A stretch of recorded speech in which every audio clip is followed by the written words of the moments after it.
ఈరోజు నేను లైవ్లో రావడం కారణం ఏంటంటే, రామకృష్ణ అన్నయ్య అని మన బెస్ట్ ఫ్రెండ్.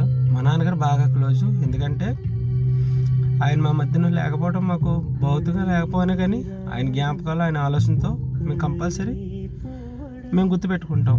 ఆయనకి, ఆయన కుటుంబానికి, ఆయన ఫ్యామిలీకి, వాళ్ళ బిడ్డలకి, కుటుంబానికి దేవుడు ఓదార్పును దయచేయాలని మనస్ఫూర్తిగా కోరుకుంటున్నాను ముందుగా. ఎందుకంటే ఆయనతో మా జర్నీ ఎలా ఉందంటే, మీ చిన్నప్పటి నుంచి ఆయనతో మేము బాగా క్లోజ్గా ఉంటాం. ఎందుకంటే రోడ్డు మీద సైకిల్ మీద వెళ్ళినప్పుడు ఎరాసవి ఎలా ఉన్నారో, మీ నాన్న ఏడిపోయిందో, ఆ మాటలన్నీ సరదాగా మాట్లాడి మాకు సపోర్ట్గా ఉండేవాడు. రామకృష్ణ అన్న అతను మాకు చాలా సపోర్టు. ఎందుకంటే ఆయన ఇప్పుడు మా మధ్యలో మా బ్రదర్ ఫోన్ చేశాడు. చేసి ఇలా అన్నయ్య ఇలాగా రామకృష్ణ చనిపోయాడు రా అన్నాడు. అదేంట్రా అని అన్నాను. గుడ్డుపోటు అంటే అన్నయ్య రాయమండ్రి తీసుకెళ్ళి ఆయన సెట్ కాలేదని అన్నారు.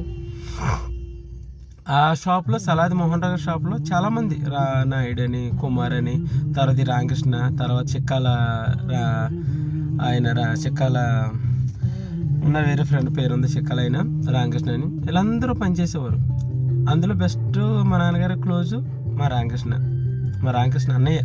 ఎందుకంటే మా మధ్య లేకపోయినా కానీ ఆయన కోసమే ఆలోచించింది ఏంటంటే, ముఖంలో ఒక నవ్వు, ఎరా ఎలా ఉన్నారా అని అంటే, నేను బాగానే ఉన్నాను అని అంటే, ఎరా మీ నాన్న ఏంట్రా బాధ పెడుతున్నాను, అంత బాగా మాట్లాడేవాడు. కానీ ఏంటంటే ఆయన కుటుంబానికి నేను ఏం చేయాలన్నా దేవుని ప్రార్థించాలి, ఆయన ఆత్మశాంతికి కలిగించాలని అడుగుతున్నాను దేవుడిని. ఆయన ఎక్కడున్నా కానీ, పైన ఉన్నా కానీ, కింద ఉన్నా ఎక్కువ ఆలోచన కుటుంబం కోసం ఎక్కువ ఆలోచిస్తాడు. ఎందుకంటే వాళ్ళ బిడ్డలైనా ఆవిడని చాలా ఇష్టం కాబట్టి. కానీ చిన్న వయసులోనే గుండెపోటు అనేది ఎవరికి సహజంగా ఎలా అయినా స్వామి ముచ్చి రూపంగానే వస్తుంది. ఈయన రామకృష్ణ గారని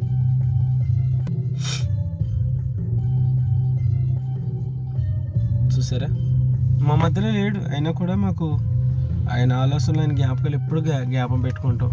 ఎందుకంటే నేను దూరంగా ఉన్నాను. ఆయన కూడా రామకృష్ణయ్య నువ్వు ఎక్కడున్నా కానీ నీ ఆత్మశాంతి కలగలరా.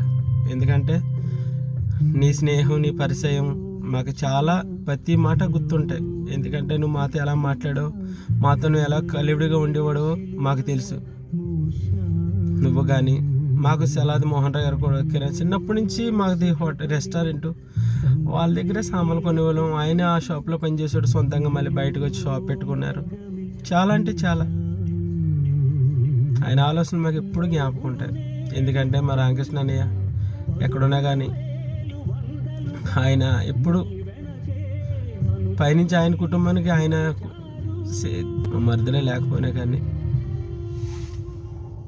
మీ కుటుంబానికి, నీ బిడ్డలకి ధైర్యం ఇవ్వాలని భగవంతుని మనస్ఫూర్తిగా అడుగుతున్నాను అన్నయ్య. ఆ మాటలు నోటితో చెప్పలేను అన్న రామకృష్ణ అన్న. నీ కుటుంబానికి ధైర్యం కలిగించాలి మనస్ఫూర్తిగా కోరుకుంటే నీ తమ్ముడు శివ.